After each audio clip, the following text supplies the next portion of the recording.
আমরা অনেকেই তো জীবনে কিছু বদলাতে চাই, তাই না? নতুন কিছু শুরু করতে চাই, ধরুন রোজ ব্যায়াম করা বা বই পড়া কিংবা নতুন কোনো স্কিল শেখা। হ্যাঁ, একদম।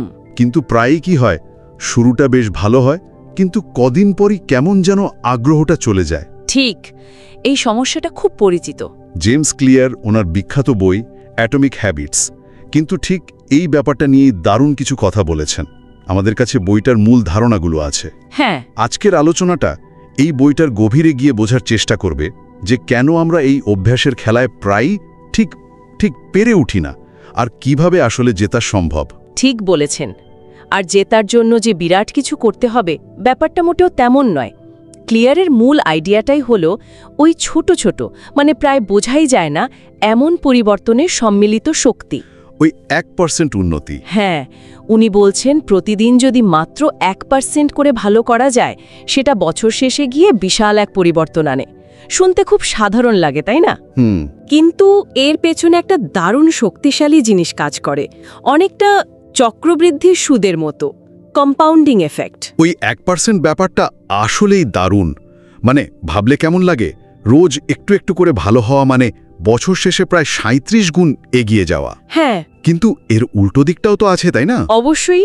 প্রতিদিন 1% করে খারাপ হলে বছর ঘুরতে না ঘুরতেই তো প্রায় শূন্যে নেমে আসার দশা। তার মানে এই ছোট ছোট ভালো বা খারাপ অভ্যাসগুলো, এগুলোই অজান্তে আমাদের জীবনের মোড় ঘুরিয়ে দেয়। একদম ঠিক। এই ছোট ছোট অভ্যাসগুলোকেই ক্লিয়ার বলছেন অ্যাটমিক হ্যাবিট। অ্যাটম বা পরমাণুর মতো ছোট, কিন্তু একসাথে জুড়ে দিলে বিশাল শক্তি। আর এই অভ্যাসগুলো যাতে ঠিক পথে চলে, মানে ভালো অভ্যাস তৈরি হয় আর খারাপগুলো বাদ যায়, সেজন্য উনি 4টে সহজ কিন্তু খুব কাজের সূত্রের কথা বলেছেন। 4টে সূত্র? হ্যাঁ, এই 4টে সূত্র মিলেই তৈরি করে আমাদের আচরণের একটা নকশা। উনি এটাকে বলছেন হ্যাবিট লুপ বা অভ্যাস চক্র। Habit loop, interesting. আজকে আমরা এই 4টে সূত্র নিয়েই খুঁটিয়ে কথা বলবো, মানে কিভাবে এগুলো ব্যবহার করে ভালো অভ্যাস বানানো যায়। দারুণ। তাহলে আমাদের আজকের ফোকাস হলো ওই 4টে সূত্র। অভ্যাসটাকে স্পষ্ট করা, মানে মেক ইট অবভিয়াস। আকর্ষণীয় করা, মেক ইট অ্যাট্রাক্টিভ। সহজ করা, মেক ইট ইজি। আর সন্তোষজনক করা, মানে মেক ইট স্যাটিসফাইং। হ্যাঁ, এগুলো বাস্তবে কিভাবে কাজে লাগানো যায় সেটাই বিস্তারিত বোঝা। চলুন তাহলে প্রথমটা দিয়ে শুরু করা যাক। মেক ইট অবভিয়াস বা স্পষ্ট করুন। অভ্যাসকে স্পষ্ট করার মানেটা ঠিক কি? শুধু কি মনে ভাবা যে আমি ব্যায়াম করব? না না না, শুধু মনে মনে ভাবাটা আসলে যথেষ্ট নয়। কারণ আমাদের ব্রেন, মানে মস্তিষ্ক, অস্পষ্ট নির্দেশের চেয়ে খুব পরিষ্কার পরিকল্পনা পেলে ভালো কাজ করে। আচ্ছা।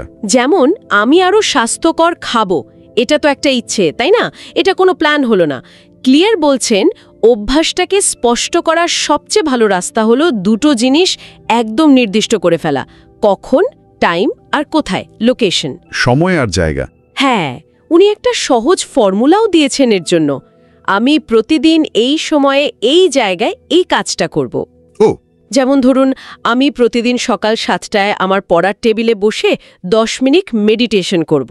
একদম স্পেসিফিক। এটা অনেকটা নিজের সাথে একটা অ্যাপয়েন্টমেন্ট ঠিক করার মতো লাগছে। ওই ভাষা ইচ্ছে কমিটমেন্টটা অনেক জোরদার হয় এতে। ঠিক। কিন্তু একটা প্রশ্ন, অনেক সময় তো দিনটা একরকম যায় না, মানে রুটিন এদিক ওদিক হয়, তখন ওই নির্দিষ্ট সময় বা জায়গা মেনে চলাটা কঠিন হয়ে পড়ে। এর কি কোনো উপায় আছে? হ্যাঁ, অবশ্যই আছে। আর এখানেই আসছে ক্লিয়ারের দ্বিতীয় কৌশলটা, যেটাকে উনি বলছেন হ্যাবিট স্ট্যাকিং। Habit stacking. এর মূল আইডিয়াটা হলো আপনার এমন একটা অভ্যাস যা ইতিমধ্যে আছে, মানে রোজকার রুটিনের অংশ, সেটার সাথে নতুন অভ্যাসটাকে জুড়ে দেওয়া। ও আচ্ছা। ফর্মুলাটা হলো আমার বর্তমান অভ্যাসের পরে আমি নতুন এই অভ্যাসটা করব। ধরুন কেউ রোজ সকালে দাঁত ব্রাশ করেন, এটা তো প্রায় সবারই অভ্যাস। হ্যাঁ, তা তো বটেই। তিনি ঠিক করতে পারেন দাঁত ব্রাশ করার ঠিক পরেই আমি 1 গ্লাস জল খাবো। এখানে দাঁত ব্রাশ করাটা একটা ট্রিগার বা সিগন্যালের মতো কাজ করছে, যা পরের অভ্যাসটাকে মনে করিয়ে দিচ্ছে। বাহ, মানে একটা অভ্যাসের গতিটা ব্যবহার করে পড়াটা শুরু করা, এটা তো বেশ কাজের মনে হচ্ছে। নতুন করে ট্রিগার বানাতে হচ্ছে না। একদম। কিন্তু এই স্পষ্ট করা সূত্রের তো আরও একটা দিক আছে বললেন, পরিবেশ ডিজাইন করা। মানে আমাদের চারপাশের পরিবেশ, সেটা কিভাবে অভ্যাস গড়তে সাহায্য করতে পারে বা বাধা দিতে পারে। এটা খুব খুব জরুরি একটা পয়েন্ট। আমরা হয়তো সবসময় খেয়াল করি না, কিন্তু আমাদের পরিবেশ আমাদের আচরণের উপর বেশ ভালো প্রভাব ফেলে, নীরবে। ক্লিয়ার বলছেন, ভালো অভ্যাসের জন্য যে জিনিসগুলো দরকার সেগুলো চোখের সামনে রাখুন, হাতের কাছে রাখুন, আর খারাপ অভ্যাসের জিনিসগুলো সেগুলো কঠিন করে তুলুন, চোখের আড়াল করুন। উদাহরণ দিলে ভালো হয়। ধরুন কেউ গিটার বাজানো শিখতে চান, গিটারটা যদি কভারের ভেতর আলমারিতে থাকে তাহলে বের করে বাজানোর ইচ্ছেটা কম হবে, কিন্তু যদি ওটা বসার ঘরে একটা স্ট্যান্ডে রাখা থাকে তাহলে চোখে পড়বে, হাতে তুলে নেওয়ার সম্ভাবনা অনেক বেড়ে যায়। ঠিক ঠিক। উল্টো দিকে ধরুন টিভি দেখার নেশা কমাতে চান, তাহলে রিমোটটা হাতের কাছে না রেখে অন্য ঘরে রেখে আসতে পারেন, বা টিভি দেখা শেষ হলে প্লাগ খুলে রাখতে পারেন। ছোট ছোট বাধা তৈরি করা। বাহ, এটা তো দারুণ। মানে পরিবেশকে নিজের দলে নিয়ে আসা, ইচ্ছাশক্তির ওপর পুরোটা নির্ভর না করে পরিবেশকেই এমনভাবে সাজানো যাতে ঠিক কাজটা করাই সহজ হয়ে যায়। একদম। বেশ, তাহলে প্রথম সূত্রটা বেশ পরিষ্কার হলো। সময়, স্থান ঠিক করা, হ্যাবিট স্ট্যাকিং আর পরিবেশকে কাজে লাগানো। এবার আসি দ্বিতীয় সূত্রে, মেক ইট অ্যাট্রাক্টিভ বা আকর্ষণীয় করুন। হ্যাঁ, কিন্তু অনেক জরুরি অভ্যাস আছে, যেমন ধরুন ব্যায়াম করা বা ডায়েট মানা। এগুলো তো আসলে খুব একটা আকর্ষণীয় না অনেকের কাছে। সেগুলোকে কিভাবে লোভনীয় করা যায়? ঠিক এইখানে ক্লিয়ারের আরেকটা চমৎকার কৌশল আছে। নামটা হলো টেম্পটেশন বান্ডলিং। Temptation bundling?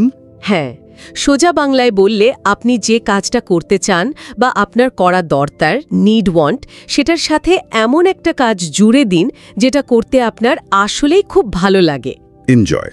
ও, ইন্টারেস্টিং। ধরুন কারোর ইমেল চেক করতে খুব বোরিং লাগে, কিন্তু তার হয়তো একটা প্রিয় পডকাস্ট আছে, সেটা শুনতে খুব ভালো লাগে।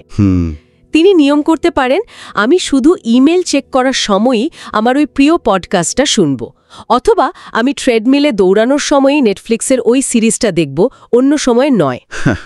এটা তো দারুণ বুদ্ধি। অনেকটা নিজের মনকে একটু ঘুষ দেওয়ার মতো আর কি। একটা কম পছন্দের কাজের রিওয়ার্ড হিসেবে একটা পছন্দের কাজ জুড়ে দেওয়া। ঠিক তাই। কিন্তু এর কি কোনো ঝুঁকি নেই? পছন্দের কাজটার প্রতিও কি অনীহা এসে যেতে পারে? এটা একটা ভালো প্রশ্ন।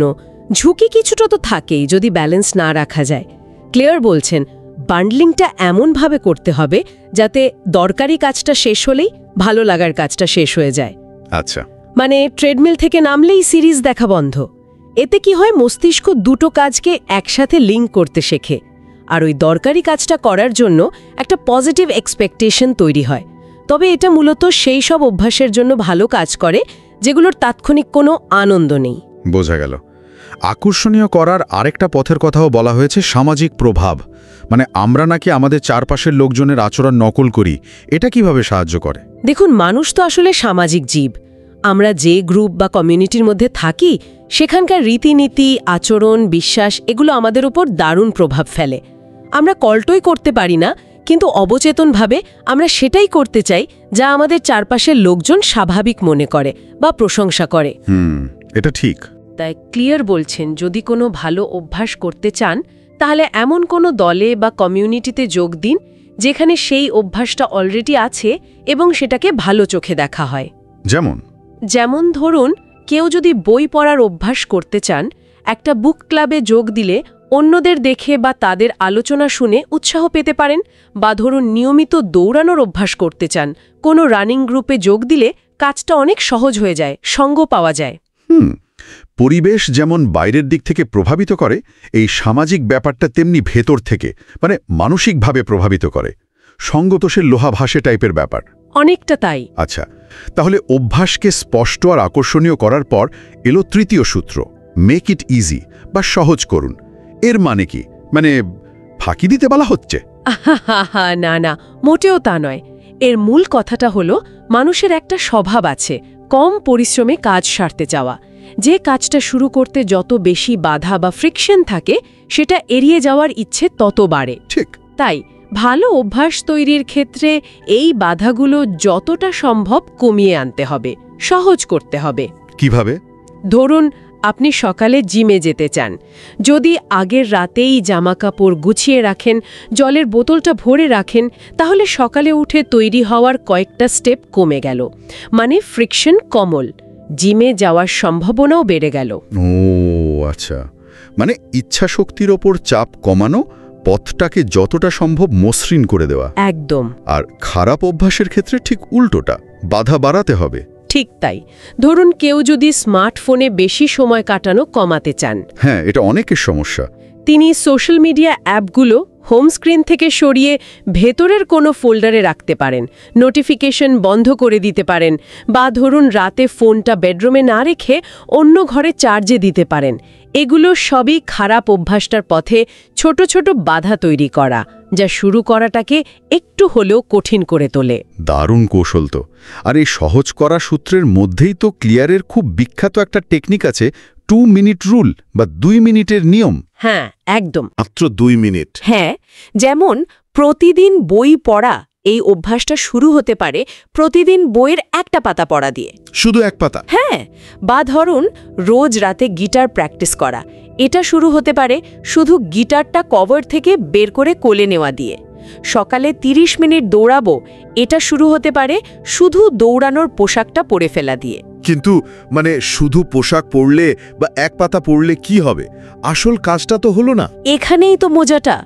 2 মিনিটের নিয়মের লক্ষ্য কিন্তু পারফরম্যান্স নয়, এর লক্ষ্য হলো কনসিস্টেন্সি বা ধারাবাহিকতা তৈরি করা। ও, যে কোনো অভ্যাসের সবচেয়ে কঠিন ধাপ কোনটা বলুন তো? শুরু করাটা। সত্যি দৌড়াতে চলে গেলেন বা এক পাতার জায়গায় 10 পাতা পড়ে ফেললেন, কিন্তু যদি নাও করেন, শুধু ওই 2 মিনিটের কাজটা করলেও আপনি কিন্তু অভ্যাসটা পালন করলেন, দেখালেন যে আপনি হাজির হয়েছেন। শো আপ করাটাই আসল।